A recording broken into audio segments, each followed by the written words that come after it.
Hello everyone and welcome to the All About Film for Bergger BRF 400 Plus. This video looks at that film, how to use it, the film's characteristics, and some sample images.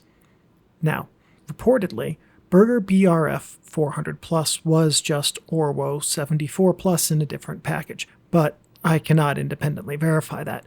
So we're going to go with this maybe being true or maybe not, but for this video, we're going to treat BRF 400 Plus as its own stock.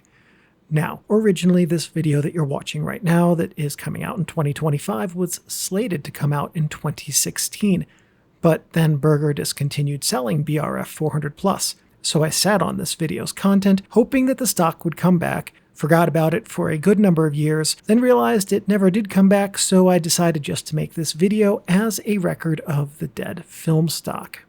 Bergger BRF 400 Plus was a fast film available in 35mm factory spooled cassettes. As of this video's recording in early 2025, BRF 400 Plus has been out of production for a long time, around about 8 years, maybe a hair longer. The most recent review I could find of Orwo 74 Plus, assuming that this film is in fact just respooled Orwo 74 Plus, was from 2019. I believe that Bergger stopped selling this under their badge in either late 2015 or early 2016. So, if you have your hands on this film, it is likely well past code at this point. To that end, you will need to overexpose it by a stop or two, or more if you're watching this a handful of years in the future. As for a specific guidance on how much of that overexposure to do for film, the typical guidance I would use is about one stop per 5 to 10 years past code for 400 ISO film. That is just a rough rule of thumb that will need some testing to verify. BRF 400 Plus was a film I greatly liked. The grain complemented most subjects well. The tonal range was dramatic and allowed for captivating images. This was not a film that could do anything, and in fact, star trails were a type of image I really did not like the results from with this film. Now that said, what this film did well, in terms of results, and when it did well, they were often some of my favorites from the films that I was shooting back in the day. Now lastly, I only tried this film in 4 chemistry combinations, one of which was at a lab, so the actual chemistry is unknown. I personally used D76 stock, D76 1+1, and Rodinol 1+25. Of those 3, D76 stock was by far and away my favorite. D76 stock imparts a lovely tonal range into the images while also, somehow, taming the grain just a bit.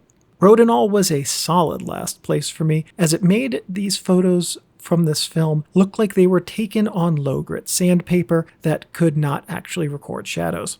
I suspect that the unknown chemistry used by the lab was Xtol stock, and if so, if I could confirm it, then that would be the chemistry I might recommend over D76 stock, but quite frankly only by a hair. In terms of subjects, BRF 400 Plus works great with portraits and documentary-type photos, especially of grittier subjects.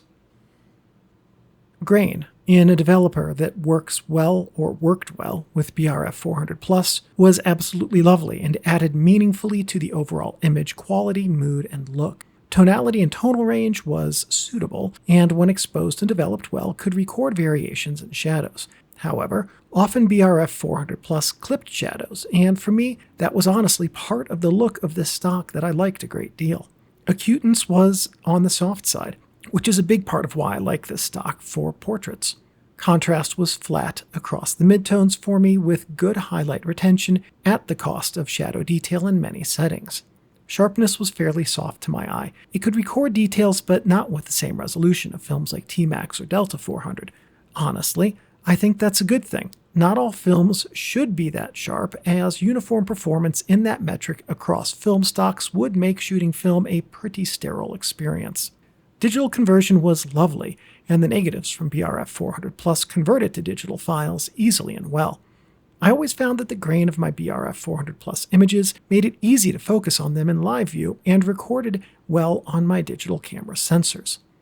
As a last note, I did enjoy this film a lot, though it is also the reason that Bergger films have never, heretofore, been featured in this series.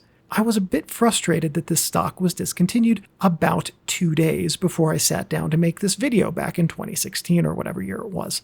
And that's why I left this video's content sitting untouched, because I've always taken the stance with this series that I don't want to make videos about discontinued films, even though I do get requests to do so.